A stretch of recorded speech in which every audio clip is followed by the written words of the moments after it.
And my name is Doug Sanford, first cousin to this character right here. But it's great. Thank you all for inviting me. It's great to be here back in Orange County, especially here at Woodley. Very important to the Sanford family, including this is where my dad was born. So nice to be here. So what I'm going to do is talk about what's called the Virginia Slave Housing Project. A colleague and I have been doing this for 2007. Sounds like a long time, but we both had full-time jobs, have done this in our spare time over those years. And the overall goal of the project comes right out of the name, is that we have tried to compile information on examples of slave housing across from Virginia. So some handouts are coming your way, and I'll also ask Ray. I've got two folders here of color photos. So just to give you some examples of the type of buildings we've been looking at. So I'll talk about our methods, our results, sort of the preservation outcomes of this project.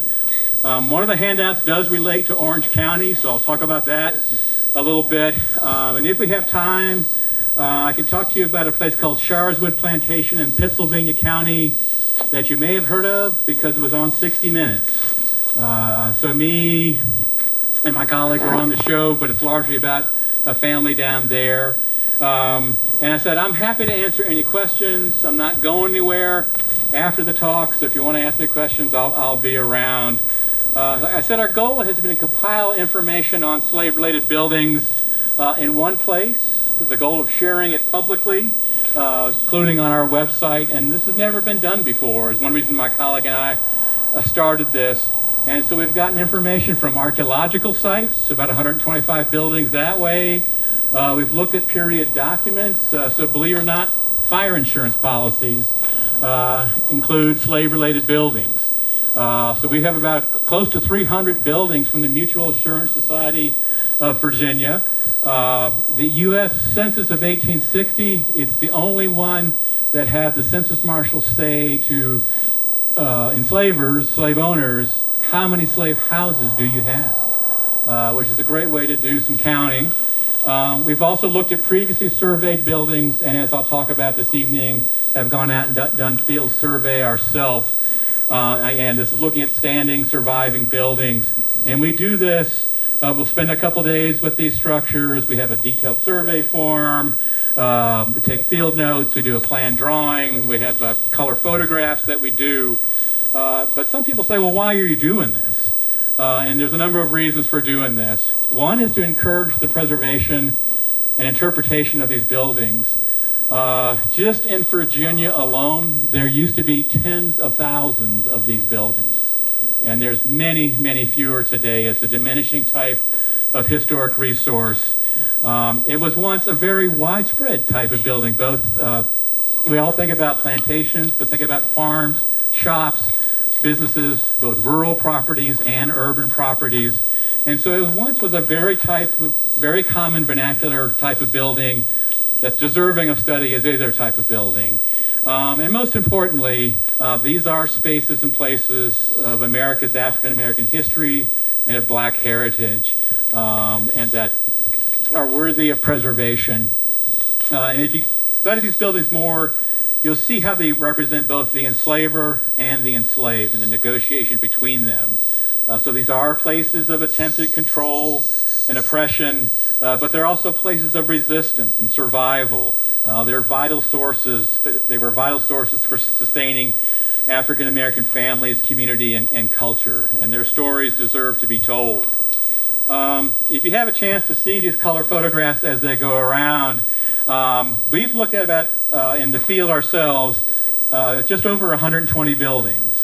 We've done this in a little over 35 counties and 5 cities. So for instance, one of the common building types we have found are small log cabins. And that is a realistic stereotype in that the most common type of slave housing, especially in the 18th and 19th century, were small, one-room log cabins with a loft. In earlier times, they had dirt floors, wooden mud chimneys, but they obviously just don't survive very well. We have very few of these that we've recorded in the field. They were the most common type, but they just don't survive well. Another type of building that does survive well are what we call double quarters or duplexes. Again, you'll see these in the picture. So these are buildings, rectangular, and they have they were made for 2 or more enslaved households. So you typically have 2 rooms, a shared chimney in the middle, 2 exterior doors, and often each room had its own staircase to get up to the loft above. And so they're a very common form. We also find lots of kitchen quarters. So this is obviously the combination of an operating kitchen and then apartments, rooms, spaces for enslaved African Americans in that same building.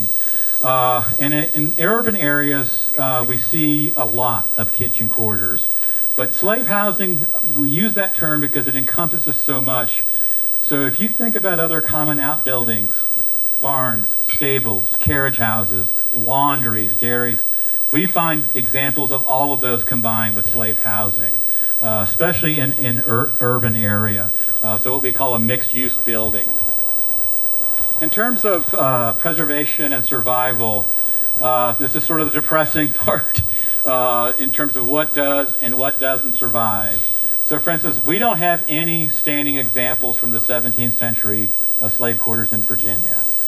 The only way to get to these is through archaeology, and thank goodness we can do that. There's less than a handful of 18th century slave quarters. And again, for most of the 18th century, we have to rely upon archaeology. We have, believe it or not, very few from the early 19th century, sort of 1800 to 1820. We have more of these, but not that many. So what does that leave? It's the antebellum period for which we have the most examples, 1830s to mid 1860s. And I have to be clear, these are mostly the better built ones. They're larger, more substantial, and they're located close to the main house of the farm or plantation. Those are what we tend to have surviving. So as my friend, I keep saying colleague, his name is Dennis Pogue. He used to be a long-term archaeologist and head of preservation at Mount Vernon. Most recently retired from the graduate program in historic preservation at the University of Maryland. And as Dennis and I refer to this, we've got good news and bad news, preservation-wise. The good news is there's a lot more buildings out there than we thought. We still have more work to do. I'm hoping some of you know the buildings that are on that list there for Orange County that's going around. So more survive than we thought, and they need to be studied, because the bad news is many of these buildings are in horrible condition. They're about to go. We realize a lot of these are going to go in the next 20, 30 years. Because we realize that physical preservation and physical survival doesn't guarantee preservation. I'm sure some of you know this already, but for older buildings, they need maintenance. They need repair. Something as basic as a good metal roof can save these buildings. But obviously, all that costs money and time. Moving quickly to talk about Orange County, we've recorded 3 buildings in Orange County. 2 of these are at Tetley Plantation, 1-room buildings, and we've also recorded a log duplex. Ray helped me with this one on Oak Grove Farm near the Horton Winery, which is a log duplex. So if you look at that list, and I say approximately 27 slave-related buildings are in Orange County. And why do I say approximately? Some of these were recorded back in the 60s, 70s, 80s, and we haven't gone back to all of these yet. Do they still survive, and what condition? So are there really 27?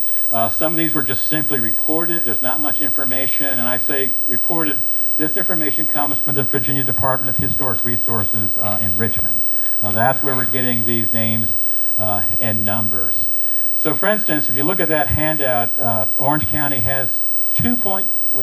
Does anyone have the handout in front of them? 2.3. 2.3% of just how many slave houses there were in Orange County in 1860, which is pretty low. But again, I will say the Census Marshal for Orange County was pretty consistent about recording slave houses. Other census marshals just did it partially or just ignored it completely. So we have some decent numbers for Orange in that 1 year, but it also reflects how much we've lost. I'm not going to go through these numbers now, but I hope you'll look on the opposite side of the Orange County listing at the information from the 1860 census. Trust me, as a college professor, I know how an audience feels about statistics. Students just start groaning audibly as soon as I bring this up. But seriously, if you look at those numbers, translate those into people, their lives, their living conditions, what enslaved African Americans were dealing with in this single year of 1860. I also encourage you to, in that sense, move beyond sort of the plantation stereotype. We're all familiar with plantations. We've got Monticello near here, Montpelier, obviously, Mount Vernon. And if you look at that handout, there were about 90 plantations in Orange County in 1860. And in the usual way, they had about 50% of Orange County's enslaved black population on those properties. But oppositely, most enslavers had between 1 and 5 slaves. Turn that on its head. What does that mean for an enslaved person? How do you sustain friendships, family, marriages, so on and so forth? And what's amazing is that they did do that. So look at those numbers and think about those a little bit. Do I have time to talk about Sharswood? Yes. Okay. Did anyone see the 60-minute show? Yep. All right. If you want to hang around, I can tell you some gossip on Leslie Stahl. Just clips at 11. But seriously, very quickly, I went with that building with some students in 2016, and I realized we couldn't do it justice in a day. It's a very complex building. I said, we need to get a better handle on this. And of course, it only took me 5 years to get back. But in 2021, I went back with Dennis, and we took a look much closer at this building. It's a frame duplex, a double quarter.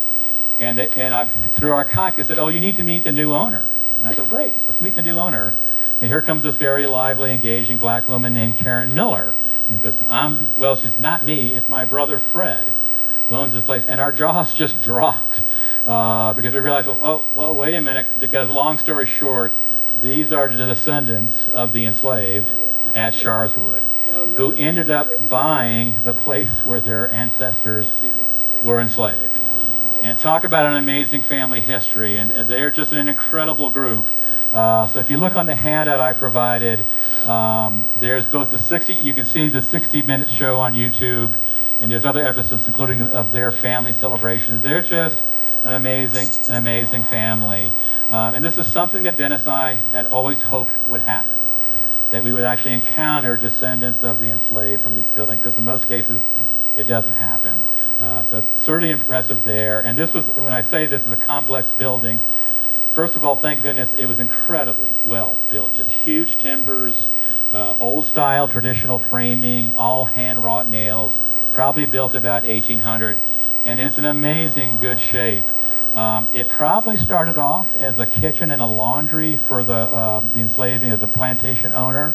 But about the 1820s to the 30s, it was transformed into a duplex quarter. And then after the Civil War, it became a home to the white family farm manager family. And we met the descendants of them as well. So it's pretty amazing, and then was used for storage. So I said, if you get a chance, look at those YouTube videos. It's just a great story. Well, I said, and thank you. Do we want to do questions or later? Let's do them at the very end. Okay, well, thank you all. Thank you. Thank you. Thank you.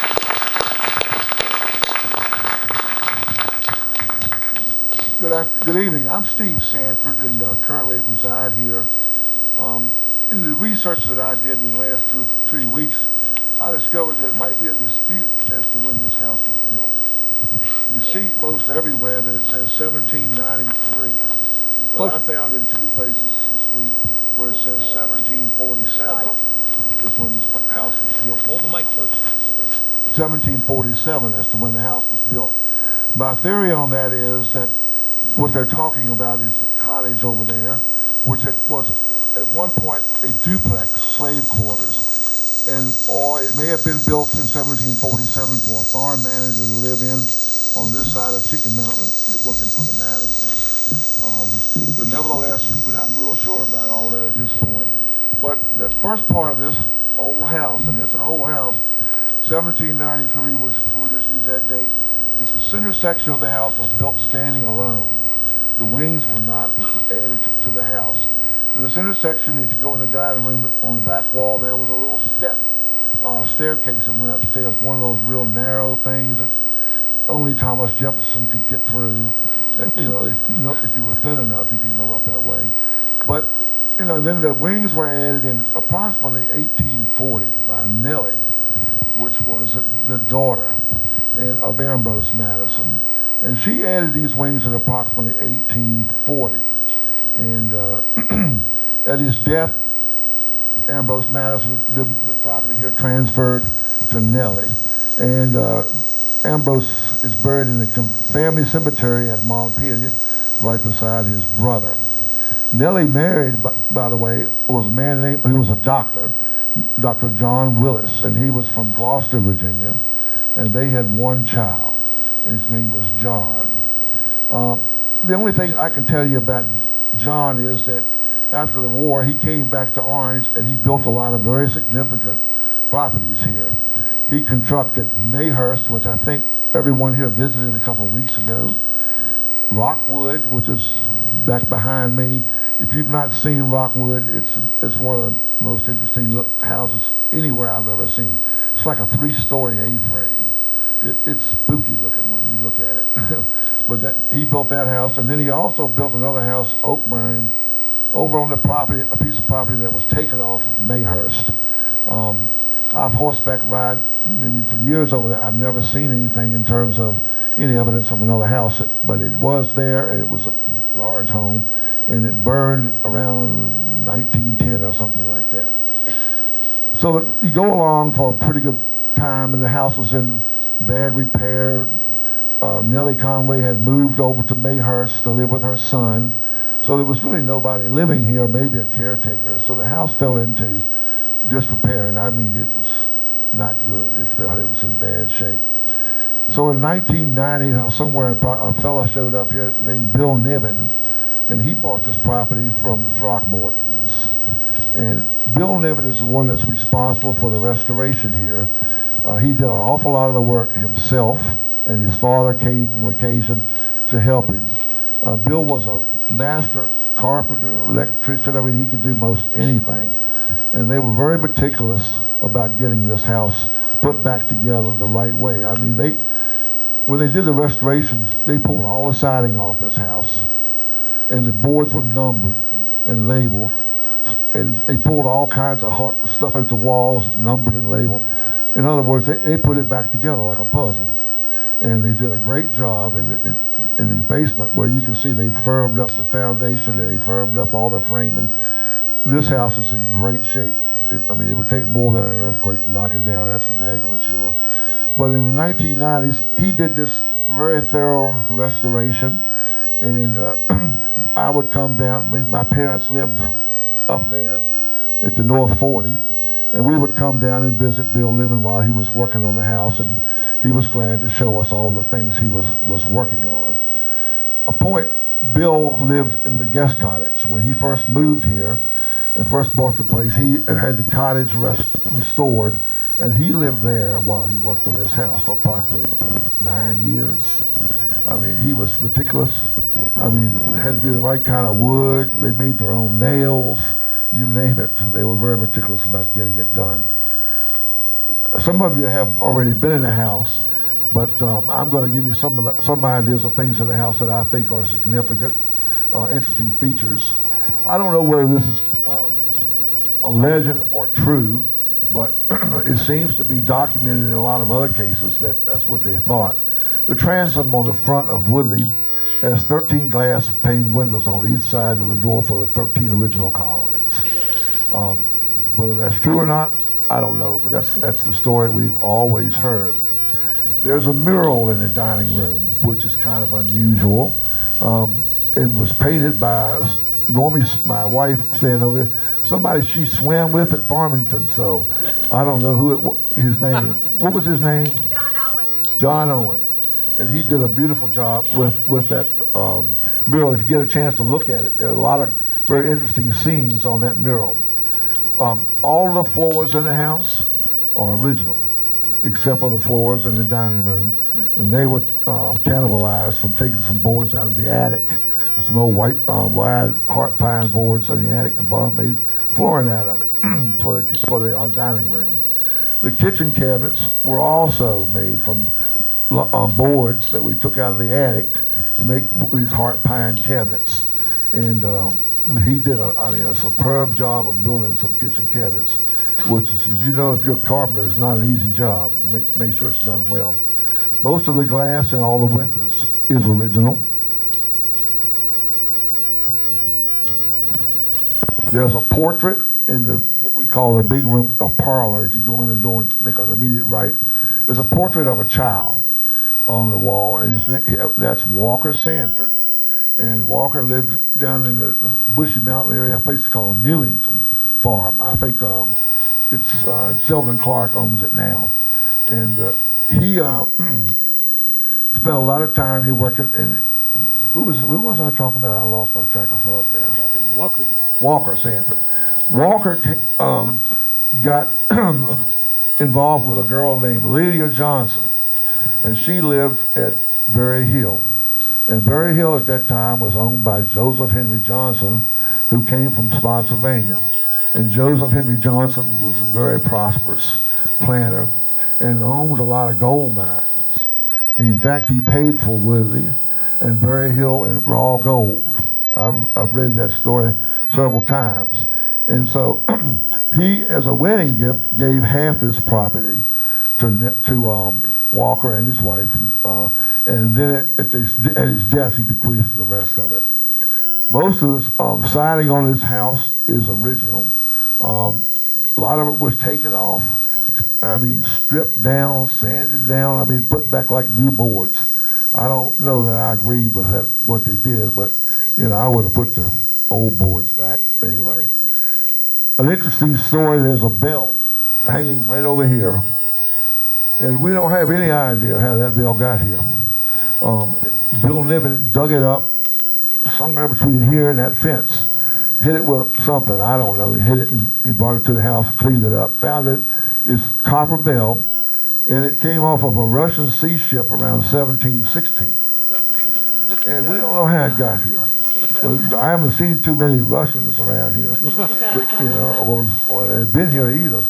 But I did find out the girl that works at the Orange Library speaks Danish.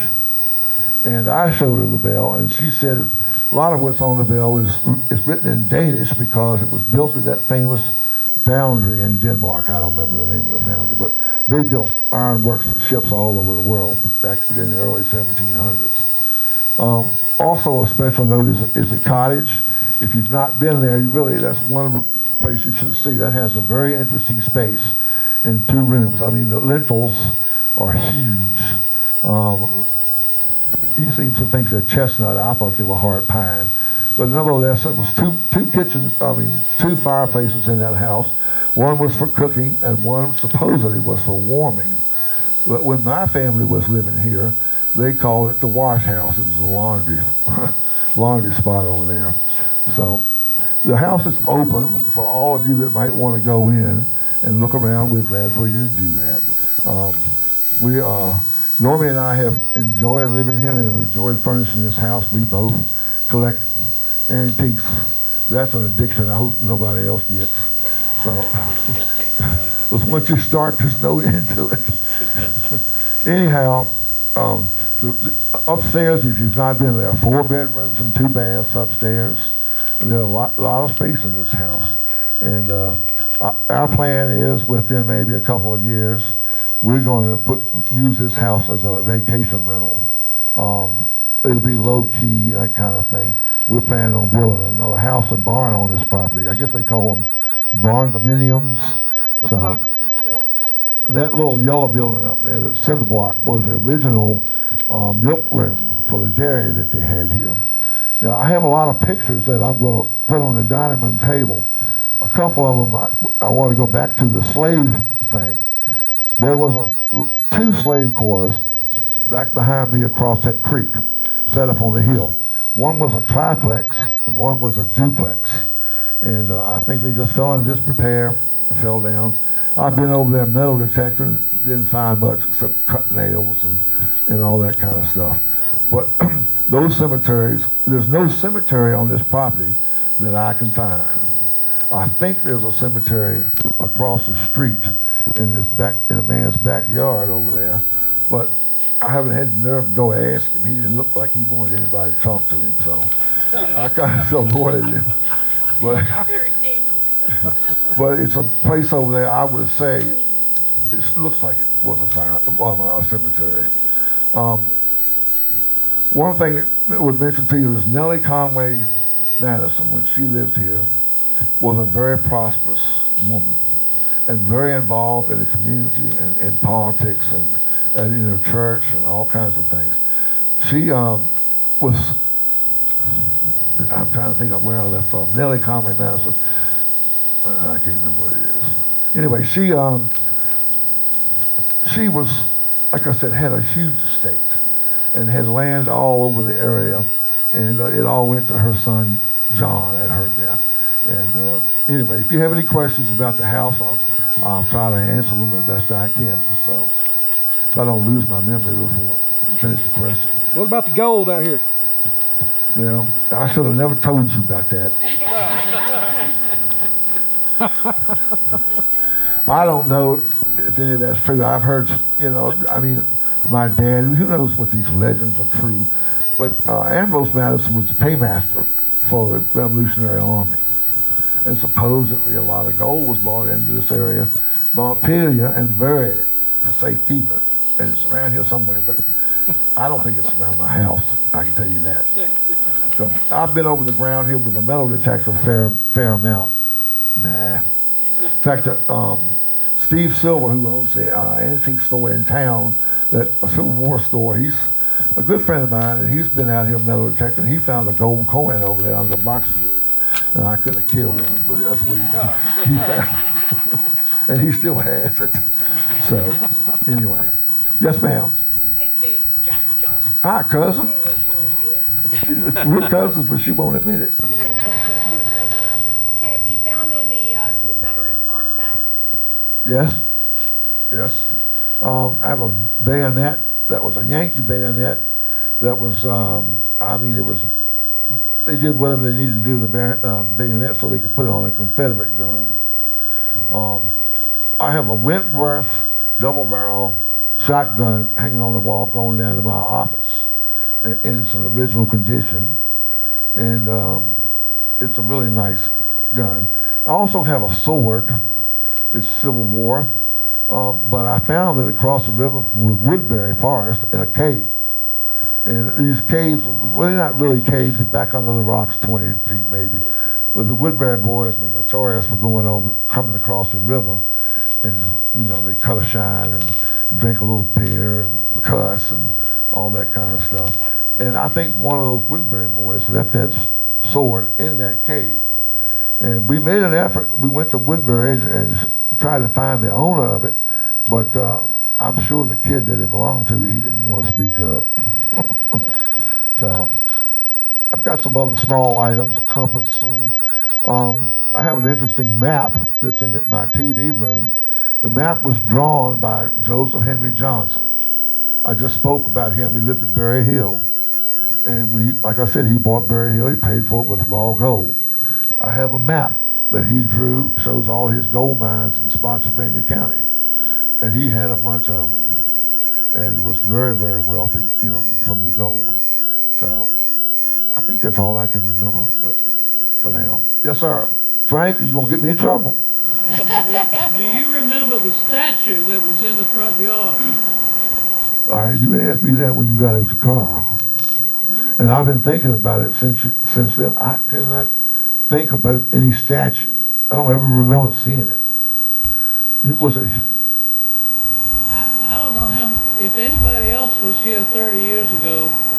When I thought it was a garden club event, but I've been straightened out on that. It was a historical society meeting. But right out here in the yard, there was a bronze statue of a reclining lady.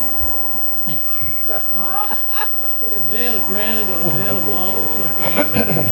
And she attracted some attention because she was nude from the waist up. I'm sorry, I missed that. The second part is that a couple of weeks after this, Bernice and I went to a event at the Orange Arts Center, and we got in there, and in the middle of the main exhibit room, there on this little pedestal, was something that looked like a miniature version of that statue. And after we did our hellos and everything, I walked over there to see. And sure enough, it was sort of a tabletop version of that same statue. But the thing that really got my attention was that perched on one of those rather ample breasts of this lady was a full-size housefly. I reckon that he come in to check the hors d'oeuvres. I don't know. But I looked at that thing and it looked at me, and I could hear it saying, "Okay, big fella, let's reach over here and flip me off, brush me off, my daddy, another day." And I looked at him, and he looked at me, and I started to raise my hand, and then I checked it out and walked away. Good decision. No, I don't remember seeing that statue ever. I'm sure it was here, but I'm not sure. We did find, I didn't find it, Bill Niven, when he was doing the restoration in the dining room, they pulled the mantle off the wall so they could, work on it. And behind the mantle, they found some letters that were from President Madison to Nellie. And Nellie and President Madison were very close. I mean, I don't know if you knew that, but there's some people, historians, believe that Nellie had something to do with what James Madison might have been doing in Washington. So, but those letters we gave to the Montpelier Foundation, and, they were charred and burned. You could read about maybe 60, 70% of them. And, but, the things like that, when you're doing an old house like this, you start pulling stuff down, you don't know what you're going to find. You just don't know. It's like that bill. Who in the world would have thought you'd have a bill up in my field from Russia? I wonder if that bill's got some kind of a device in it. Big Chinese. That's a Chinese bill, that's right. All right, yes ma'am. Yeah, look at this beautiful tree up here. What can you tell us about the tree? And do you have a lightning rod? What was the last question? I'm looking at the tree up here. Yeah, that is that as far as I know is an elm tree. And it's one of the few elms in Virginia left. And that tree has been referred to, again, this is what was said, that's James Madison's tree. They call it the Madison tree. I think Ann Miller, is she here? May have written about it in her book. Huh? No, there's no lightning rod in that tree. That tree ain't going anywhere. Yeah, I could put one up there, but that is a big tree. I can tell you that right now. And it takes up, it sucks the water out of the ground, really. It's hard on grass, as you can see. Yes, ma'am. Any other questions? I got one for you. Uh-oh. Ray, I didn't clear this with you. Steve, when did your family first become associated with this property? Around 18, where's Jim Cantrell? He knows everything about the family. I think it was 1850. And it was, like I said, this place was given to them, Walker Sanford and Lydia Johnson, as a wedding gift, half of it. And by the way, Lydia Johnson was a very artistic. So I got some genes back there that's, art. She painted, there's a painting in our parlor that she painted herself. It's a copy of a very famous Greek painting. She was very artistic, and my aunt saved it, and I guess maybe a few years ago before she passed, she made sure I had it. We framed it, put it up. Was that right, Jim? Yeah, absolutely. All right. You get talking to your cousin back there? Well, I hope you get a chance to go in the house. It's open. This is my dear wife standing right here in the blue blouse. And we should give her A little round of applause.